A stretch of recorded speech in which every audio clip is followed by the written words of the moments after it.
Your morning focus this morning is an opportunity for you to get a hold of yourself before the day can. It's interesting, like we know some of the tricks of the enemy is how he'll try to use lie and deception. Yeah. But one of the things that he'll try to use too is anger. And that can really throw you off. And it's kind of a sneaky way, because I don't know that we always see that anger can come from him. And so we want to just make sure that we have this focus on who God is and who he says you are to combat those things. Let's check out Ephesians 4:25 through 27. It says, "Therefore each of you must put off falsehood and speak truthfully to your neighbor, for we are all members of one body.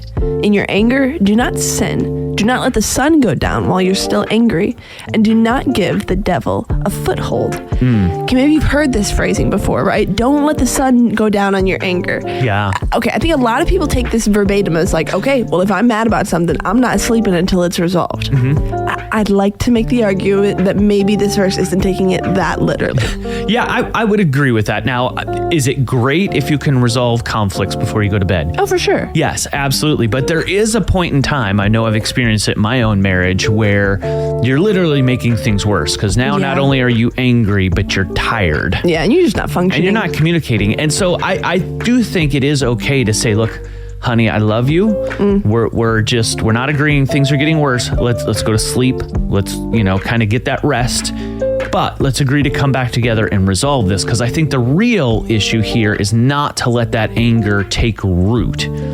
Absolutely. Like when you leave it, and like I think a lot of times people are like, oh, I'm mad about this, but I'm not going to bring it up. And I'm not necessarily going to resolve it. I'm just going to let it stew. I'm going to let it boil, and I'm going to feed it. And it's going to sit in my head. And that's what the verse is talking about when it said, don't give the devil a foothold. Again, it's not saying that when the moon comes up, suddenly the devil can have a foothold. It's not some like spooky thing like that. It's just that when you let it sit and stew, it builds. And all of a sudden, we're not focusing our lives on loving God and loving others. We're focusing our lives on whatever it is that we're angry about. So instead of giving the devil a foothold, instead we can find ways to, I know you can't always immediately solve things you're angry about, right, but take one step towards resolving it. That's right. And maybe that is talking it out, whether that's with yourself or with God. Maybe you have a close friend that you can talk to, or if you have a therapist. There you go. Is always a good step too.